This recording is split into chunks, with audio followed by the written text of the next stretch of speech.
Sir माननीय विधायक जरमुंडी विधानसभा क्षेत्र श्री देवेंद्र कुमार सर, जरमुंडी विधानसभा क्षेत्र श्री उदय शंकर सिंह सर, माननीय विधायक सारन श्री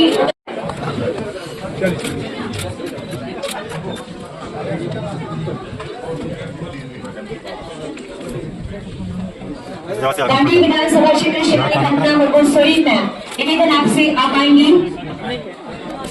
जब एक्सेप्ट ही नहीं होगा तो वो तो डालेगा ही नहीं, वो नहीं उसको डाले या नहीं डाले उससे कोई फर्क नहीं पड़ता है, लेकिन सभा सचिवालय जो है वो 25 को ही इंटरनेट।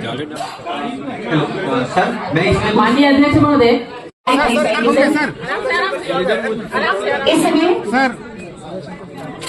सर इधर घूम के सर इधर आ जाइए। फ्लैश आपका है भैया थोड़ा सा, तो मैंने तो क्या बाय डिफॉल्ट 25 के बाद लेना बंद कर देगा आपका ऑनलाइन प्रोसेस, या फिर 25 के बाद इसका 26 हो गया उसको नेक्स्ट डे जो है पहला नंबर दिया जाएगा, ऐसा कुछ प्रावधान है? आपको हम बता दें, शून्यता हर दिन का विषय है।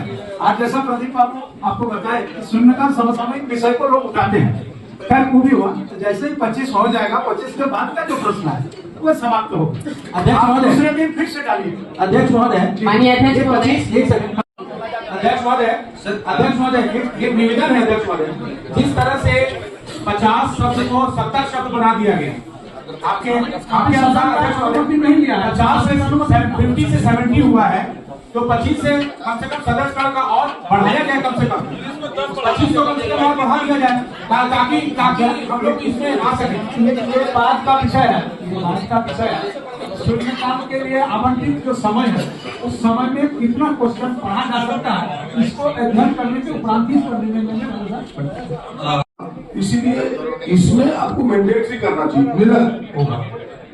मेरा आग्रह होगा कि ये जो शून्यकाल हो इसमें ऑनलाइन ही मैंडेटरी कीजिए, उसके टाइम आप फिक्स कर दीजिए कि भाई ये 5 बजे सुबह से 10 बजे लोग ये ओपन रहेगा मेरा, 5 बजे जो पहले कर दिया तो जिसका हाफ सेकंड भी पहले गया, 10 हाफ सेकंड के जो पहले क्लिक कर लिया उसका हो गया, लोग लगा रहेगा, वो आपको रिफ्लेक्ट हो जाएगा किसका पहले आया किसका पीछे आया, एक टाइम पे आप फिक्स कर दीजिए और इसको ऑनलाइन मैंडेटरी कीजिए, दोनों कीजिएगा तो फिर आप न्याय नहीं कर पाइएगा, जो मेरा सोच है। फिर आप जैसा फैसला करें। सारे लोगों ने एमओयू कर लिया, जिसमें से मात्र 20 विधानसभा कंप्लीटली आज ई नेवा के माध्यम से संचालित होता है। हम लोगों का थोड़ा विलंब हुआ, लेकिन आने वाला सदन में हम लोग संपूर्ण रूप से ई नेवा के माध्यम से विधानसभा को संचालित करेंगे और संसदीय कार्य मंत्रालय द्वारा राष्ट्रीय और क्षेत्रीय कार्यशालाएं इसके लिए आयोजित करते रहते हैं और वीडियो कॉन्फ्रेंसिंग के सपोर्ट से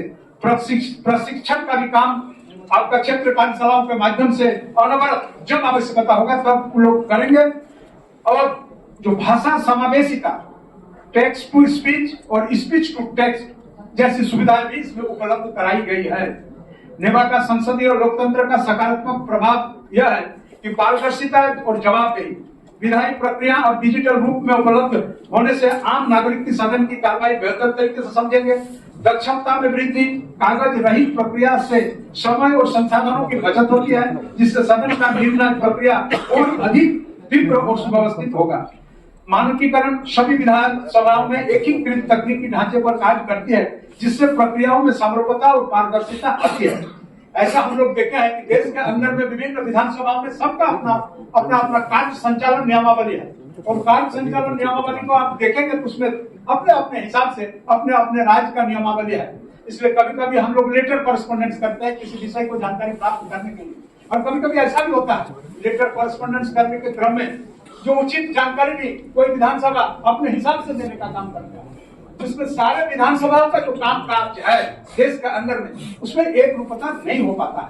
और आज डिजिटल विधानसभा हो जाने के क्रम में इस एक रूपता से हमारा पूरा देश का विधानसभा एक साथ चलेगा और इसके अंदर में यह पहल सूचना तक पहुंचकर लोकतांत्रिक रूप से विधानसभा को और ज्यादा अधिक सशक्त बनाने का काम करेंगे, जिससे नागरिक भी जागरूक बनेंगे और शासन प्रक्रिया में विश्वास भी और अधिक बढ़ेगा। नेवा केवल एक तकनीकी प्रणाली नहीं है, बल्कि भारतीय संसदीय लोकतंत्र के डिजिटलीकरण के लिए एक क्रांतिकारी कदम है। यह सभी विधानसभाओं को एक समान और आधुनिक डिजिटल रूपरेखा प्रदान करता है, जिससे लोकतांत्रिक प्रक्रियाओं में पारदर्शिता, जवाबदेही, दक्षता और भागीदारी बढ़ती है। और मैं इस बात से सहमत हूं कि जब तक हमारा देश के अंदर में सारे विधानसभाओं के अंदर में एक जैसा समरूपता नहीं आएगा, तो आप देख ही रहे हैं कोई राज्य आज भी केंद्र के साथ अपने अधिकार मांगने के लिए तरह तरह का आवाज उठाने का काम करते हैं। यानी इक्वल डिस्ट्रीब्यूशन केंद्र के तरफ से हर राज्य के, इसमें भी कभी कभी व्यवधान पहुंचता है। अगर डिजिटलीकरण अगर हो जाएगा तो कोई भी आदमी इसी के माध्यम से सारा विषय वस्तु को जान पाएंगे और अपना हकों पर अधिकार है इसको मांगने का काम करेंगे। मैं इनके बाद माननीय मुख्यमंत्री के द्वारा जो हम लोगों ने यहाँ डिजिटल डिवाइस को इंस्टॉल किया है उसका उद्घाटन भी कराएंगे। उसके बाद भोजन अवकाश होगा। उसके बाद जो आपको ट्रेनिंग देने के लिए जो पर्यवेक्षक लोग दिल्ली से आए हुए हैं, तमाम माननीय सदस्यों के बीच और मंत्रियों के बीच बैठ करके कैसे आप इसको ऑपरेट करेंगे। जैसे अभी शून्यकाल के बारे में बात आ रहा था कि कुछ भिन्नता है, इस भिन्नता को हम लोग को दूर करना है। आपके मन में इस नया उपकरण इंस्टॉल करने के क्रम में जो प्रश्न उपजे हैं, जो जिज्ञासा बढ़े हैं, उसको शांत करने के लिए लोग बैठे हुए हैं, शांत करेंगे। मैं आप तमाम लोगों से आग्रह करेंगे कि बड़ी धैर्य के साथ भोजनावकाश के बाद इंस्पेक्टर के साथ 1 to 1 जिसके पास जो भी प्रश्न आए समझने के क्रम में जानने का काम करेंगे। इन्हीं शब्दों के साथ आप सारे लोगों को धन्यवाद देते हैं और माननीय मुख्यमंत्री जी व्यस्ततम कार्यक्रम में रहने के बावजूद भी इस डिजिटलीकरण के विषय को समझते हुए हमारे विधानसभा में आने का काम किए, इसलिए मैं इन्हें विशेष धन्यवाद देता हूँ और आप सबको जोहार। लोग मौजूदा आवश्यकता अनुसार अपने आप को ढालने का प्रयास और देश दुनिया के साथ कदम से कदम मिलाने का एक सफल प्रयास करने का हम लोगों ने कार्य प्रारंभ किया है।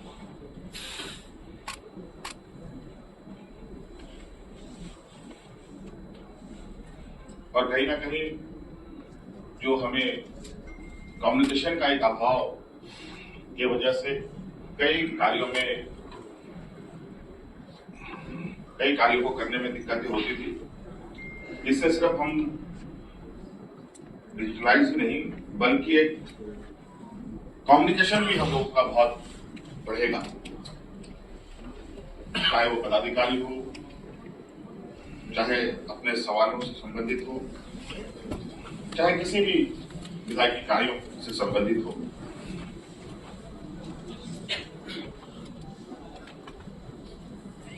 और इस के माध्यम से जो बंडलों का बंडल कागज का एक बड़ा ढेर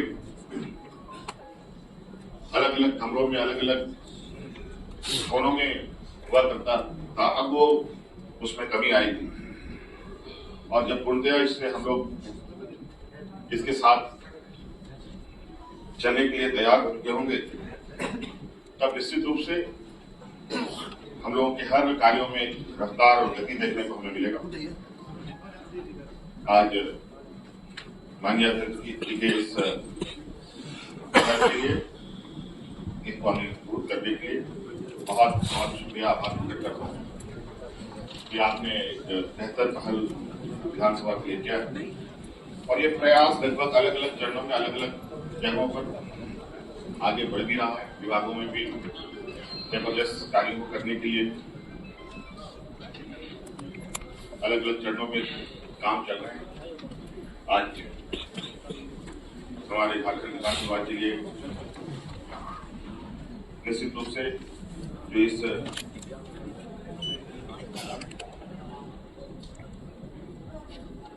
कार्यों को देखेगा वो हम लोगों के NIC जो राष्ट्रीय सूचना विज्ञान केंद्र है,